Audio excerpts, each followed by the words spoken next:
అందరికీ నమస్కారం అండి. నా పేరు కృష్ణదీప్తి. మీకు అందరికీ మా ఛానల్కి స్వాగతం. ఈరోజు గాయత్రీదేవి గారు రచించిన జ్ఞానోదయం నవల 16వ భాగాన్ని చదువుతున్నాను. కృష్ణ చైతన్య మాటలు విని రాధిక నవ్వింది. ఎందుకలా నవ్వుతున్నావు అన్నాడు ఆశ్చర్యంగా చూస్తూ కృష్ణ చైతన్య. నా మీద మోజు తీరిపోయాక మీరే నన్ను వదిలేస్తారని, అప్పుడు నేను ఎలా బతకాలి అని భయపడ్డాను, బాధపడ్డాను. కానీ ఇలాగా మీరు నన్ను అడుగుతారని, ఇంతగా నాతో అనుబంధాన్ని పెంచుకుని మీ జీవితం నాతో ముడివేసుకుని మీ హృదయసీమలో నాకు స్థానాన్నిచ్చి గౌరవిస్తారని నేను కలలో కూడా అనుకోలేదు కృష్ణ. ఇది నేను ఏ జన్మలో చేసుకున్న ఫలపుణ్యమో అర్థం కావటం లేదు. నా అదృష్టం బాగుండి మీరు ఆ రోజున నా జాడలు అన్వేషిస్తూ వచ్చి నన్ను సంజీవికి లొంగిపోకుండా కాపాడి, మీరు నా జీవితంలోకి బలాత్కారంగా చొరబడి నా కన్యత్వాన్ని కొల్లగొట్టి ఉండకపోతే నేనేమైపోయేదానో ఇప్పుడు తలుచుకోవడానికే భయం వేస్తోంది కృష్ణ అంది. ఆలోచనే భరించలేనట్టు కంపరంతో ఆమె శరీరం జలధరిస్తూ ఉండగా అది గుర్తించిన వాడిలా ఆమెను గాఢంగా గుండెలకు అదుముకుని ముద్దులు పెడుతూ, నాకప్పుడు తెలీదు నువ్వు నన్ను వరిస్తావని, నీతో నాది వన్ సైడెడ్ లవ్ లాగా మారిపోతుందేమోనని భయపడ్డాను. అయితే శారీరకంగా ఎలాంటి ఆడదాన్నైనా ఆనందింపజేసే శక్తి నా దగ్గర పుష్కలంగా ఉంది కనుక నిన్ను కూడా ఆ విధంగానే జయించాలని అనుకున్నాను. కానీ ఇలా మానసికంగా వలపించుకోగలనని మాత్రం ఎప్పుడూ అనుకోలేదు. నువ్వేమో పద్మని పెళ్లి చేసుకోకుండా ఉండి ఉన్నట్లయితే బాగుండేది నాకు అనిపిస్తూ ఉంటుంది అస్తమాటు. ఏమిటో నాన్నగారు పెళ్లి పరమార్థం తెలియనటువంటి పసి వయస్సులో నా చేత ఆ 3 ముళ్ళు వేయించి ఇప్పుడు నాకు పీకల మీదకు తీసుకొచ్చారు ఈ వ్యవహారాన్ని అన్నాడు విచారంగా, దిండుకి జారబడుతూ గాఢంగా నిట్టూరుస్తూ. అంటే మీది బాల్య వివాహమా అంది ఆసక్తిగా చూస్తూ రాధిక. అవును అన్నాడు నిరాసక్తంగా. అప్పుడు మీ వయస్సు ఎంత? అక్కయ్య వయస్సు ఎంత ఉండుంటుంది? నా వయస్సు 15, పద్మకి 10. వివాహమై ఇప్పటికీ 10 ఏళ్ళు అయ్యింది. కృష్ణ, నాకు మీ చిన్నతనం, ఆ పెళ్లి ముచ్చట్లు, అక్కయ్యను తల్లి చేసిన వైనం తెలుసుకోవాలని చాలా కుతూహలంగా ఉంది. తెల్లారితే మళ్ళీ మీరు బిజీగా మారిపోతారు. ఎన్నాళ్ళ నుంచో అన్నీ వినాలి అని అనుకుంటూ ఉన్నాను. మీ చిన్ననాటి జీవిత సత్యాలు నాకు చెప్పవచ్చు కదా. మీకు చెప్పొచ్చు అనిపిస్తే చెప్తారా అంది రాధిక. నీకు కాకపోతే ఇక నేనెవరికి మనస్సు విప్పి చెప్పుకోగలను రాధి. తప్పకుండా చెప్తాను విను. ఈ మధ్యన నాకు నీతో అస్తమాటు మాట్లాడాలి, ఏదో ఒకటి మాట్లాడాలి. మనసారా నా మనస్సులో ఉన్నటువంటి భావాలు పంచుకోవాలి అనిపిస్తోంది. మా ఇద్దరి కథ నువ్వు వినటం కూడా చాలా ముఖ్యమే. పద్మ నా శరీరంలోనే భాగం పంచుకోగలిగింది. మనస్సులోనూ జీవితంలోనూ భాగం పంచుకున్న ముద్దుగుమ్మవి నువ్వే. నీ ప్రబోధంతో నేను పద్మకు కూడా అన్యాయం చేయకూడదని ఈ విధంగా అడుగులకు మడుగులొత్తుతూ ఉన్నానే కానీ నీ స్థానంలో మరే ఆడది ఉన్నా ఈసరికి పద్మ పుట్టి పాలైపోయి ఏడుస్తూ బతకవలసి వచ్చేది. మనస్సు, మానవత్వం, మంచితనం మూర్తీభవించినటువంటి స్త్రీ సాహచర్యం నాకు లభించడం వల్ల పద్మ రక్షింపబడింది. ఈ విషయం అదెప్పటికి తెలుసుకోగలుగుతుందో ఏమో. అంతవరకు నాకు నీకు కూడా సుఖం ఉండదేమో అని నిట్టూర్చాడు. పద్మ తాతగారు గోపాలచంద్ర భూపతి లక్ష్మీపురం జమీందారుగా ఉండేవారు. ఆయన చెల్లెలు నీలాంబరీదేవి చిన్నతనంలోనే వితంతువుగా మారి ఏడాది పిల్లవాడితోటి పుట్టినిల్లు చేరింది. పిల్లలు లేని గోపాలచంద్ర భూపతి ఆ పిల్లవాడిని భూపాలచంద్ర భూపతి పేరుతో పెట్టి పెంచి పెద్ద చేశారు. ఆయన్ని పెంచుకున్న వేళా విశేషం ఏమిటో గోపాలచంద్ర భూపతికి వరుసకు 3 ఆడపిల్లలు జన్మించారు.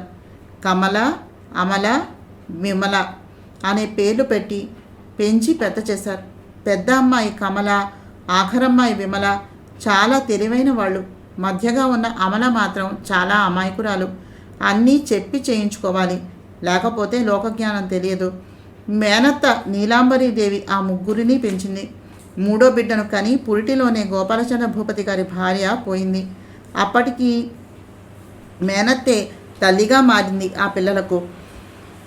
భూపాలచంద్ర భూపతి డిగ్రీ పాస్ అయ్యి మద్రాసు నుంచి రాగానే 15 ఏళ్ల ప్రాయంలోని కమలను ఇచ్చి ఆయనకు పెళ్లి చేసేశారు. విమల చదువుకుంది. అమల మేనత్త దగ్గర ఉండిపోయింది. కమల 5 ఏళ్ళు భూపాల భూపతితో సంసారం చేసింది. మొదటి కాన్పులో పద్మ పుట్టింది. రెండవ కాన్పు సమయంలో అనారోగ్యానికి గురైంది.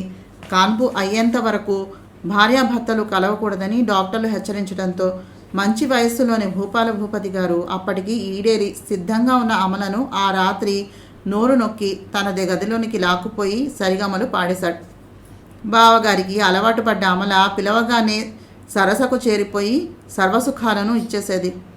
ఆవిడ ఆ విధంగా భార్య కళ్ళు గప్పి 6 మాసాలు మరదలతో సరదాలు తీర్చుకున్నాడు ఆయన. ఇది ముందుగా కనిపెట్టిన తల్లి నెత్తి నోరు బాదుకుంది.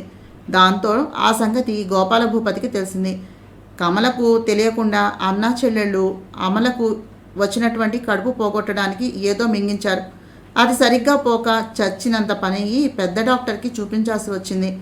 డాక్టర్ ఆ పిల్లకు ఆపరేట్ చేసి మొత్తానికి గర్భసంచి తీసేయవలసి వచ్చిందని చెప్పారు.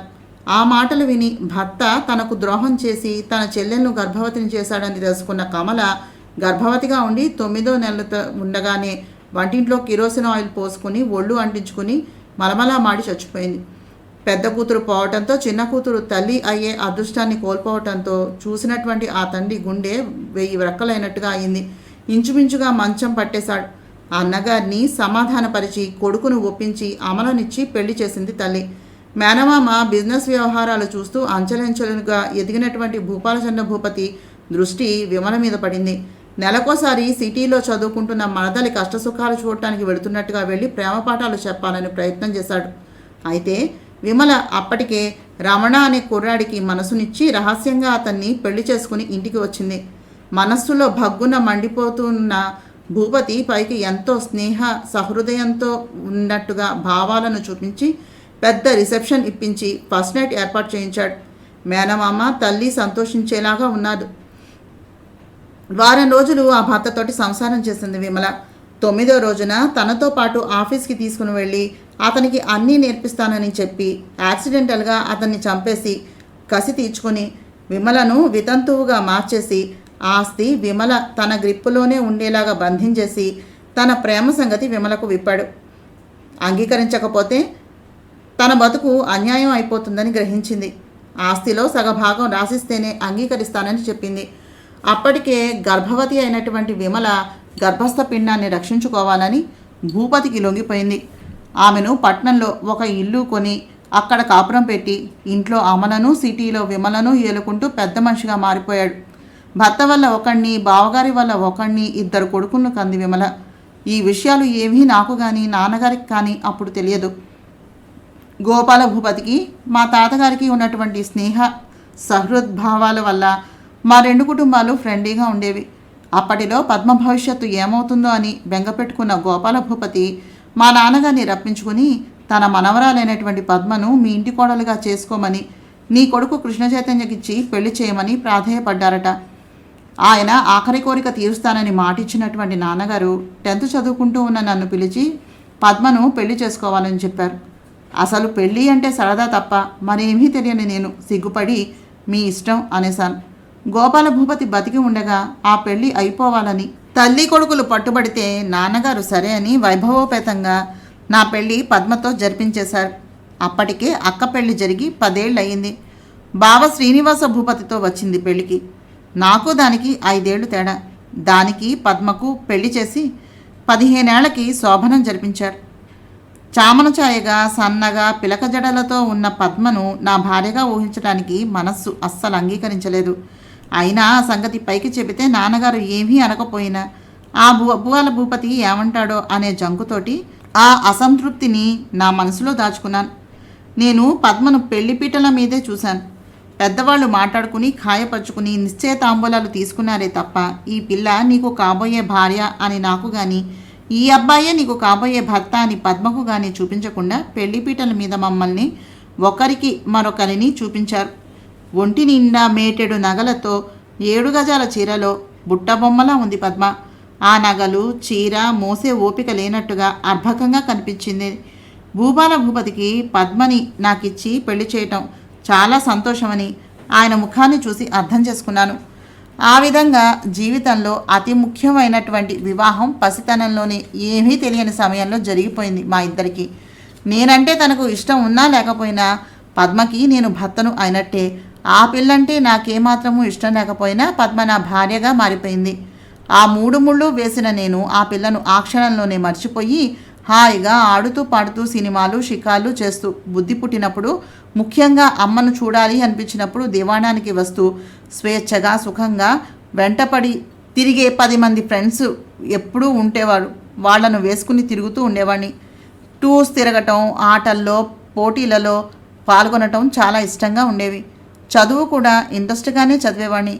మా పెళ్ళి మొదటి సంవత్సరంలోనే పద్మతాతగారు గోపాల భూపతి కాలం చేయటంతో మమ్మల్ని వాళ్ళు పండక్కి పిలవలేదు. అల్లుని పండగ చేయకుండా చావుకి పిలవటం మంచిది కాదని నన్ను పిలవలేదు. చిన్నమ్మ నాన్నగారు వెళ్ళి పరామర్శించి వచ్చేశారు. ఏం జరిగినా నేను ఇంటికి వచ్చాక చెప్పేసేవారు నాన్నగారు. ఇష్టమైన మ్యాటర్ అయితే వినటం, లేకపోతే వింటున్నట్టుగా నటించడాన్ని నేర్చుకున్నాను. 2వ సంవత్సరం ఆయన సంవత్సరికాలు జరిగినాయి. 3వ సంవత్సరం పండగకు రమ్మని పిలిచారు వాళ్ళు. నేను మహాబలిపురం ఎక్స్కర్షన్కి బయలుదేరబోతూ ఉన్నాను. నాన్నగారి ఫోన్ కాల్ వచ్చింది. నేను హైదరాబాద్లోనే మా నాన్నగారి రెస్ట్ హౌస్లో ఉండి కాలేజీలో ఇంటర్ చదువుతున్నాను. అప్పుడు శనివారం సాయంత్రానికి బయలుదేరి కృష్ణాపురం వచ్చి ఆదివారం మాత్రం ఇంట్లో ఉండి మళ్ళీ సోమవారం ఉదయాన్నే వెళ్ళిపోయేవాడిని. ఇంటికి వచ్చిన నా ఫ్రెండ్స్ తోటి వేటకు వెళ్ళిపోయేవాడిని. ఆదివారం రాత్రి అమ్మను నాన్నగారిని కలిసి వచ్చేసేవాడిని. మాకు చిన్నప్పటి నుంచి ఎవరి మందిరాలు వాళ్లకు వేరు కావటం వల్ల ఎవరి బతుకులు వారివే. మా అంతఃపురంలో మాకు ఇష్టమైనటువంటి వంటలు జరిగేవి. ఎవరికి వారే యమునా తీరే అన్నట్టుగా ఉండేది మా పద్ధతులన్నీ. నాన్నగారికి డబ్బు సంపాదించడమే ధ్యేయం. నాకు హాయిగా తినటం తిరగటం ఇష్టం. చిన్నమ్మకు అందరి మీద అధికారం చెలాయించడం ఇష్టం. అక్కయ్యకి నగలు చీరలు ఉంటే చాలు. ఇక స్వర్ణకు సినిమాలంటే ఇష్టం. అందుకని లక్ష్మీపురంలో 5 హాల్స్ కట్టించి 5 కొత్త రిలీజ్ అయినటువంటి పిక్చర్స్ తెప్పించి వేయించేవారు. ప్రతి పిక్చర్కి చిన్నమ్మ నాన్నగారు చెల్లాయి అక్క బావ మా పరివారము వెళ్ళి చూసేవారు. అంతా సినిమాలు చూసినా కలిసి వెళ్ళడం కాకుండా ఎవరికి వాళ్ళుగా వెళ్ళేవారు.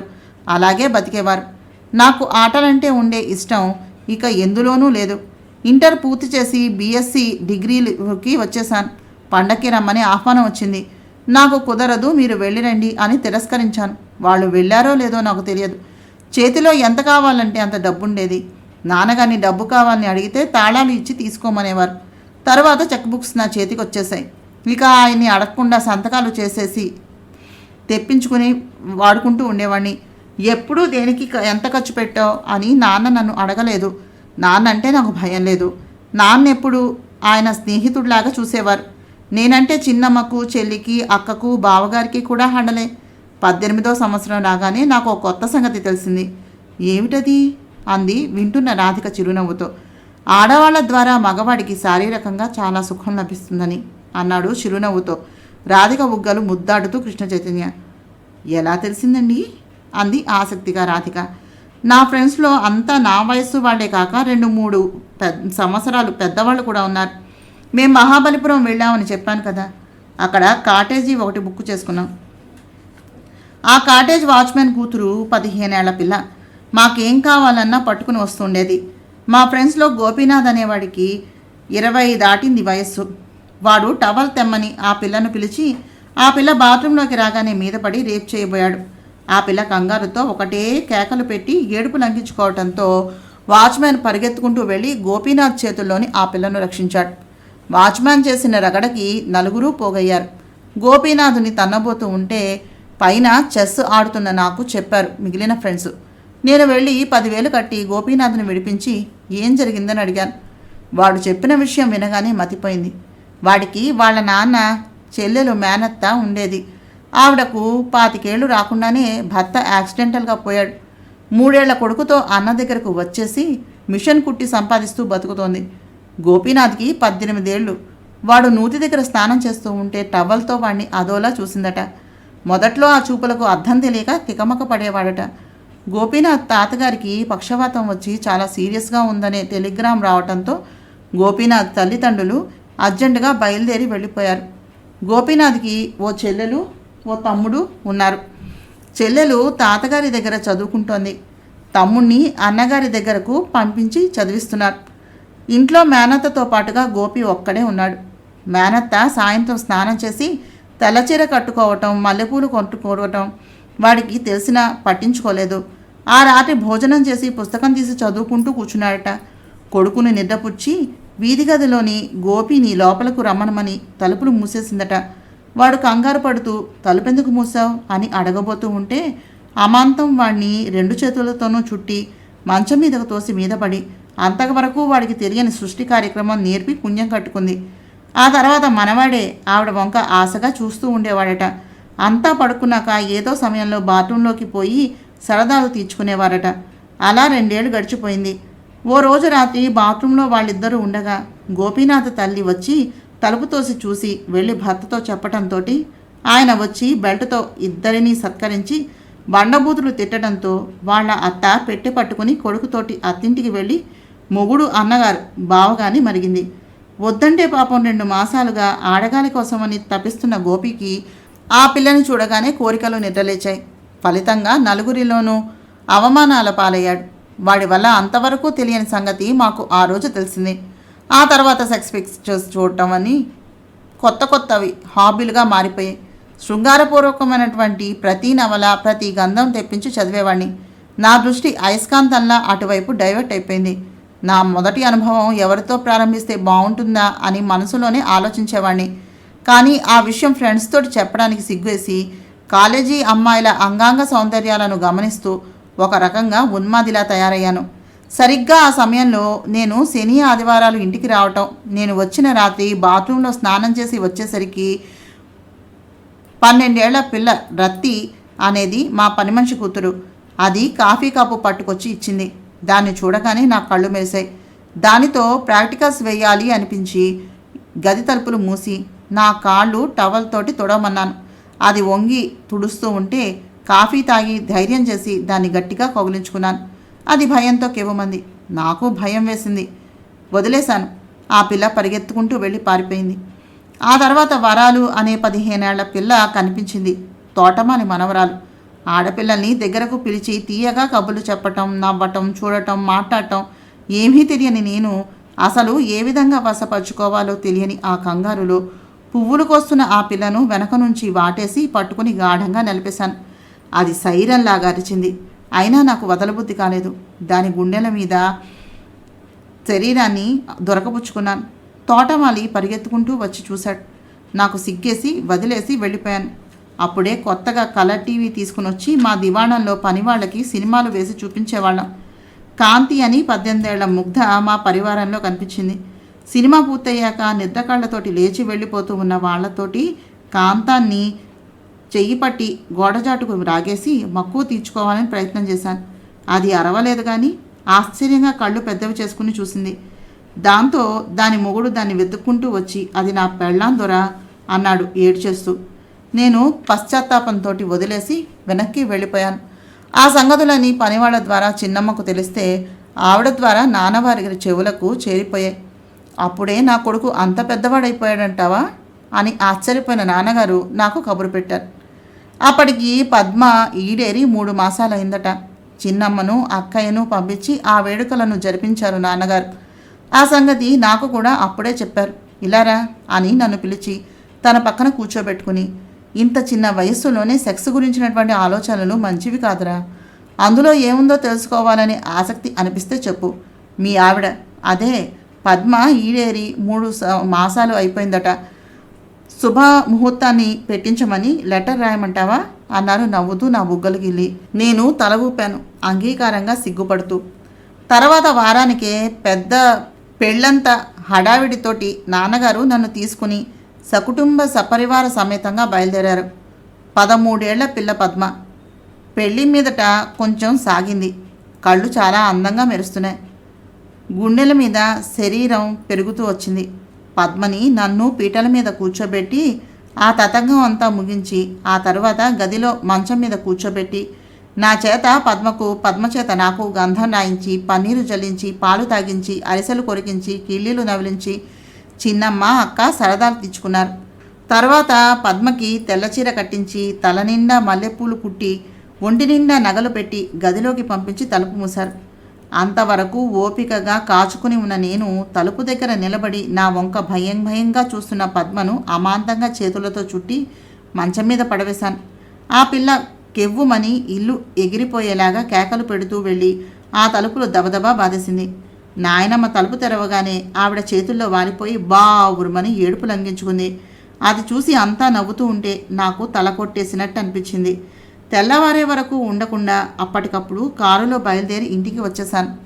నా కోరికలు, ఆశలు, ఆలోచనలు అన్నీ నీరు కారిపోయాయి. బుద్ధిగా చదివి డిగ్రీ ఫస్ట్ ఇయర్ పరీక్షలు రాశాను. 19వ సంవత్సరం వచ్చింది. కానీ స్త్రీ స్పర్శాసుఖం మాత్రం అనుభవంలోకి రాలేదు. అలా అని నా ప్రయత్నాలు నేనేమీ మానలేదు. ఊళ్ళో అందమైన కన్నెపిల్లలను కళ్ళతోనే వేటాడి వాళ్లను ఏకాంతంగా కలవటానికి ప్రయత్నించి విఫల మనోరథుణ్ణి అయిపోయేవాణ్ణి. నన్ను చూడగానే వాళ్ళు భయంతో అరిచేసేవాళ్ళు. నలుగురి దృష్టిలోనూ పడిపోయేవాణ్ణి. విపరీతమైన కోపం వచ్చేది. నన్నెవరూ ఏమీ అనకపోయినా, నాన్నగారితో చెప్పకపోయినా బావగారి ద్వారా నాన్నగారికి అన్నీ తెలిసేవి. నాన్నగారు మళ్ళీ ముహూర్తం పెట్టించారు భూపాల భూపతితోటి మాట్లాడి.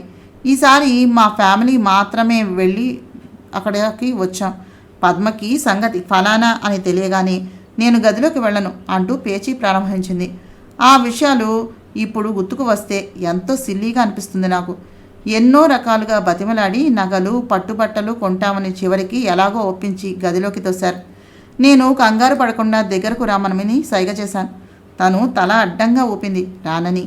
నేను లేచి దగ్గరకు వెళ్ళబోయేసరికి 6 రాగం అందుకుంది. నేను చేతులు జోడించి కూర్చునిపోయాను. 4-5 సార్లు నేను లేవటానికి ప్రయత్నించేసరికల్లా వద్దు, రావద్దు, నువ్వంటే నాకు భయం అని అరిచేసేది. విసుగొచ్చి మంచం మీద పడుకున్నాను. మెల్లగా కళ్ళు మూతలు పడి పద్మ కూడా తలుపు దగ్గర కూలబడి గోడకు జారబడి నిద్రపోయింది. ఆ సమయం కోసమే కాచుకుని ఉన్న నేను లేచి వెళ్ళి మెల్లగా లేవదీసి తీసుకుని వచ్చి మంచం మీద పడుకోబెట్టి సున్నితం తెలియని తొందరలో మొరటుగా అందుకున్నాను ఆమె చిన్న శరీరాన్ని. అంతే, నిద్రలేచి లౌడ్ స్పీకర్లాగా అరుస్తూ నా చేతుల్లో గిలగిలలాడిపోయింది. సహనం నశించిన నేను నోరు నొక్కేసి మీదకు చేరుకోవాలని బలప్రయోగం చేయబోయాను. నోటి మీద నుంచి చేయి తీసేసరికి అరిచి నానా రభసా చేసేసింది. అలాగైనా ఆమెను వదలకుండా ప్రయత్నిస్తున్న నేను తలుపు తీసుకుని భూపాల భూపతి వచ్చి దాన్ని వదిలేసే, చంపేయకు అన్నాడు విసుగ్గా. నేను రెండోసారి కూడా విఫల మనోరథుణ్ణి అయిపోయి పద్మను వదిలి వెనక్కి వచ్చేశాను. మరో 6 మాసాలు ఆగి మా బావగారికి లెటర్ రాశాను. నాన్నగారితో సంప్రదించలేదు. స్వంత నిర్ణయమే. నేను ఫలానా రోజున వస్తున్నాను. నీ కూతుర్ని నా గదిలోకి పంపిస్తావో, నన్ను మరో పెళ్లి చేసుకోమన్నావో చెప్పు. ముహూర్తాలు అచ్చిరాలేదు. కామ్గా జరిగిపోవాలి. ఈసారి ఫెయిల్ అయితే ఇక నీ కూతురు ముఖాన్ని నేను చూడను అని. ఆయన నాన్నగారికి ఫోన్ చేసి విషయం వినిపించి నన్ను రహస్యంగా రిసీవ్ చేసుకుని పద్మ నిద్రపోయాక ఆ గదిలోకి వెళ్ళు అని చెప్పాడు. నాకు నాయనమ్మ పద్మని కథలు కబుర్లు చెప్పి నిద్రపుచ్చేసింది. నేను లోపలికి వెళ్ళి తలుపు మూసుకుని జేబులో నుంచి టేప్ తీసి పద్మ నోటికి అంటించేసి నైలాన్ తాళ్లతోటి మంచానికి దాని కాళ్ళు చేతులు కట్టేసి నిస్సహాయ పరిస్థితుల్లో పద్మను బంధించి నాలోని వేడిని చల్లార్చుకున్నాను. నా చేతుల్లో ఏడుస్తూ స్పృహ తప్పిపోయింది పద్మ. నేను లేచి చూసేసరికి పద్మ శరీరం అంతా రక్తసిక్తమై కనిపించింది. భయంతో గుండెలు జల్లుమని ఆమెను అలాగే వదిలేసి తలుపు తీసుకుని కిందకు పరిగెత్తి రాకెట్లాగా కారులో కూలబడి ఇంటికి దూసుకుపోయాను. కారు శబ్దం విని గదిలోకి వెళ్ళిన పద్మ నాయనమ్మ మనవరాల్ని చూసి భయభ్రాంతురాలయ్యి వెళ్ళి కొడుకును లేపి తీసుకుని వచ్చి చూపించింది. ఆయన డాక్టర్కి ఫోన్ చేసి రప్పించి వైద్యం చేయించాడు. భయపడవలసిన పనేమీ లేదండి. పిల్ల చిన్నపిల్ల కదా, మొదటిసారి ఇలాగే ఉంటుంది. మీకు తెలియని విషయాలా? అయినా ఇంత చిన్నతనంలో పెళ్ళేమిటి? ఆ పిల్లకు ఇష్టం అయిష్టం అనేవి ఆలోచించుకోనివ్వకుండా మీరు చేసిన ఈ పెళ్ళికి మీరు చింతించేలా ఆ కుర్రాడు బాగానే బుద్ధి చెప్పాడు. ఇక ముందైనా ఇలాంటి రాక్షస కృత్యాన్ని జరగకుండా ఆ పిల్ల తనంతట తను భర్త కావాలనుకునేంత వరకు స్వేచ్ఛగా వదిలేయండి. లేకపోతే ఆ పిల్ల ఇక జన్మలో మగాడి ముఖం చూడలేనంతగా భయపడిపోతుంది. జాగ్రత్తగా ఉండండి అని మందలించాడట. భూపాల భూపతి ఆ సంగతి నాన్నగారికి ఫోన్ చేసి చెబితే ఆయన నన్ను పిలిచి కాళ్ళు చేతులు కట్టేసి భార్యను ఎవరైనా అనుభవిస్తారటరా అన్నారు. మరి నన్నేం చేయమంటారు? నేను దగ్గరకు వెళితేనే అంబశక్తిలాగా అరుస్తూ ఉంటే ఆ నోటిని ఎలా ఆపాలి? అందుకే ఆ నోటికి టేపు అంటించి కాళ్ళు చేతులు కట్టేశాను. కనుక 3వ సారైనా శోభనం జరిగింది. నాకు రాత్రి అయ్యేసరికి ఏదో తాపంగా బాధగా నరాలు జివ్వును లాగుతున్నాయి. ఈ సంగతి మీకు ఎలా చెప్పాలా అని నేను మదన పడుతూ ఉంటే మీరే కదిపి నాకు సాయపడ్డారు. మీరు ఆయనకు ఫోన్ చేసి పద్మను పంపించమని చెప్పండి. నాకు భార్య కావాలి. ఆ పిల్ల వస్తుందా సరే, రాకపోతే నేను ఇంకో అందమైన అమ్మాయిని చూసుకుని పెళ్లి చేసుకుంటాను. ఆనక నన్నేమన్నా ప్రయోజనం ఉండదు. కూతురికి కాపురం కావాలనుకుంటే ఆయనే పంపిస్తాడు అని చెప్పేసి వచ్చేసాను. నాన్నగారు భూపాల భూపతికి ఫోన్ చేసి చెప్పారు. మీ అబ్బాయి పేరు చెప్పేసరికి మా పిల్లకు జ్వరం వచ్చేస్తుంది. దానికి కాస్త ప్రపంచ జ్ఞానం తెలిసేంత వరకు మీ అబ్బాయి గుర్రాన్ని కట్టేయమని చెప్పండి అని అన్నాడట. ఆ క్షణంలోనే నేను భార్య అనే 2 అక్షరాలను మర్చిపోయాను. ఏ సినిమా చూసినా, ఏ నవల చదివినా, ఏ ప్రేమ కథ విన్నా రాత్రి అయితే చాలు నిద్రలో జగన్మోహన సౌందర్య రాశి సాక్షాత్కరించేది. ఆ నా ఊహ సుందరిని చేరుకోవాలని నేనెంత పరిగెత్తినా అందుకున్నట్టే అది కనిపించి దూరం అయిపోతూ ఉండేది. ఆమె కోసమని నిద్రలోనే పరిగెత్తుతూ మంచం మీద నిద్ర సంగతిని మర్చిపోయి విపరీతంగా కాళ్ళు పరిగెడుతున్నట్టుగా కదుపుతూ మంచం కదలటము విరిగిపోవడము జరగటంతో మెలకువ వచ్చేది. 4-5 మంచాలు విరిచేశాను కూడాను. నాన్నగారు ఇదేదో ప్రాబ్లం అనుకుని డాక్టర్ గారికి కూడా చూపించారు. He's perfectly all right. ఇది మానసికమైన రుగ్మత కాదు, శరీరంలో రోగము కాదు. అతనికి చిన్నప్పుడే పెళ్లి చేసి మీరు చాలా పెద్ద తప్పు చేశారు. ప్రేమించి పెళ్లి చేసుకోవలసినటువంటి కోరిక, అతనికి నచ్చినటువంటి అమ్మాయిని తనే వెతుక్కోవాలనే గాఢమైనటువంటి కోరిక వల్ల నిద్రలో తన ఊహాసుందరి కనిపించగానే పరిగెడుతున్నాడు. అలాంటి పిల్ల ఇతనికి దొరికేంత వరకు వాటర్ బెడ్సో బాగా విశాలమైనటువంటి చక్రం లాంటి మంచము తయారు చేయించండి. కాదంటే కింద చాప వేసుకుని పడుకోవడమే బెటరేమో అన్నాడు. అప్పటి నుంచి కిందే పడుకునేవాడిని. నా ప్రణయసుందని అన్వేషిస్తూ ఆ అవసరం తీరడం కోసం కనిపించిన అమ్మాయిని నా ఫ్రెండ్స్ చేత ఆ పిల్లకు కబురు పెట్టించేవాడిని. రాత్రికి నా రెస్ట్ హౌస్కి రమ్మనమని, అవసరం అయితే కారు పంపిస్తానని, ఒక రాత్రికి ఏం కావాలన్నా ఇస్తానని. అంతేగాని లవ్ లెటర్స్ మాత్రం రాసేవాడిని కాదు. కారణం నా మొదటి ప్రేమ లేక నా ప్రణయ సుందరికే రాయాలనేది నా కోరిక. నా ఆహ్వానం అందాక ఏ ఆడపిల్ల రానని చెప్పలేదు. చీరలో, నగలో, డబ్బులో, వాళ్లకు కావలసినటువంటి ఉద్యోగము ఏదో ఒకటి కోరి ఒక రాత్రి నా సరదాలను తీర్చి మళ్ళీ గుట్టుగా వెళ్ళిపోయేది. ఈ సంగతి నాకు, నా ఫ్రెండ్స్కి, ఆ పిల్లకి నా సన్నిధికి తీసుకొచ్చిన వాళ్లకు మాత్రమే తెలిసేది. నా కులము, గోత్రము, చదువు, సంధ్యలతో పని లేదు. నా కంటికి నచ్చే అందం ఉంటే నేనే పిలిచి పంపించేవాడిని. లేదా నన్ను వలచిన అమ్మాయిలు వాళ్ళంతటా వాళ్లే నాకు లవ్ లెటర్స్ రాసేవారు. అలాంటి లెటర్లు వచ్చాక నేను ఇక అందచందాలను పట్టించుకోకుండా కోరికలు తీర్చి పంపించేవాడిని. శారీరకమైనటువంటి తాపం చల్లారాక నేను కింద వేరేగా పడుకునేవాడిని. ప్రతి రాత్రి కలలోలాగా పరిగెత్తుతూ ఉంటే పక్కనున్న అమ్మాయి ఆ తన్నులకి హడలిపోతుందని. ఈ విధంగా లైఫ్ని ఎంజాయ్ చేస్తూ మా దివాణం చూడాలని ముచ్చటపడ్డ అమ్మాయిలను నా అంతఃపురానికి తీసుకుని వచ్చి చూపించి వెళ్ళేటప్పుడు ఏం కోరితే అది అందించి పంపించేవాడిని. కొందరు నన్ను పెళ్లి చేసుకోవాలని ఆశపడ్డవాళ్ళు కూడా లేకపోలేదు. నేను వివాహితుణ్ణి అని నన్ను కోరి వచ్చే జవరాలకి చెప్పేసి ఆ ప్రమాదం రాకుండా తప్పించుకునేవాడిని. ఆస్తికల అబ్బాయిలకు ఆత్మరక్షణార్థం మార్షల్ ఆర్ట్స్ కూడా వచ్చి ఉండటం మంచిదని మా నాన్నగారు చిన్నప్పటి నుంచి నాకు అనేక రకాల యుద్ధ విద్యలను నేర్పించారు. నాకు కూడా అవి చాలా సరదాన్ని, ఉల్లాసాన్ని ఇచ్చాయి. కర్రసాము, కత్తి యుద్ధం, గుర్రపు స్వారీ, కుస్తీ పట్లు, మల్ల యుద్ధం కాక కరాటే, కుంఫు, జూడో టెక్నిక్స్ చాలా అభ్యసించడం ఇష్టం. అందువల్ల కసరత్తు చేసినటువంటి నా బాడీ కండలతోటి మలిచినట్టుగా ఇనప సదృశంగా మారి చూసేవాళ్లకు భయభక్తులు కలిగించేది. టీచర్స్ మొదలుకొని లెక్చరర్స్, ప్రిన్సిపల్స్ అంతా నేనంటే భయపడటం మొదలుపెట్టారు. మగుటల్లేని మహారాజులాగా అంతా నన్ను గౌరవిస్తూ అడుగులకు మడుగులు ఒత్తుతూ ఉండేవారు. అక్కడ పాపం పద్మ గర్భవతి అయిందట. నా మొదటి అనుభవమే నన్ను తండ్రిని చేసింది.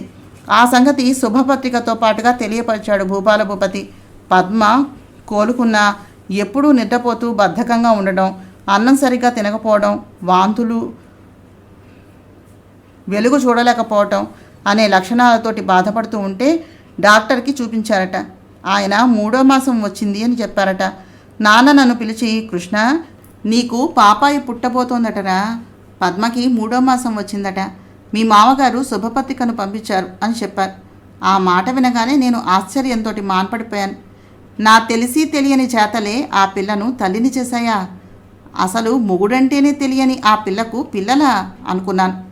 ఏమిటలా ఉండిపోయావు? ఒకసారి వెళ్ళి చూసి వస్తావా అని అడిగారు. వెళ్ళను. అయితే పిల్లలు అలా చేస్తేనే పుడతారా అన్నాను. నాన్నగారు నా నెత్తిన ముట్టికాయ వేసి పొట్ట చెక్కలయ్యేలాగా నవ్వేశారు. అందరి బదులు చిన్నమ్మ, అక్క వెళ్ళి చూసి వచ్చారు. నేను కంటికి నచ్చిన ప్రతి అమ్మాయితోనూ ఖుషి చేస్తూ ఉన్నానని విని నాన్న నన్ను పిలిచి, ఆరోగ్యం పాడైపోతుందిరా, విచ్చలవిడిగా తిరగకూడదు, ఆడవాళ్ళ దగ్గర సుఖాలే కాదు భయంకరమైన రోగాలు కూడా ఉంటాయి అన్నారు మందలిస్తూ. ఆ సంగతి నా ఫ్రెండ్స్కి నా ముందే చెప్పారు డాడీ. అందుకే నేను మగవాడి చేయి తగలని కన్నె గులాబీలనే ఆస్వాదిస్తున్నాను. ప్రతీ నెల చెకప్ చేయించుకుంటూ ఉండేవాడిని. నాకేమీ పర్వాలేదు, యు డోంట్ వరీ అన్నాను పద్మని దగ్గరకు తీసుకుంటూ. జ్ఞానోదయం నవల 16వ భాగాన్ని చదివానండి. నా ప్రయత్నం మీకు నచ్చినట్లయితే తప్పకుండా మా ఛానల్ సబ్స్క్రైబ్ చేసి, షేర్ చేసి, లైక్ చేసి, కామెంట్ చేయండి. తప్పకుండా మా 2 ఛానల్స్ సబ్స్క్రైబ్ చేసుకోండి. నమస్తే.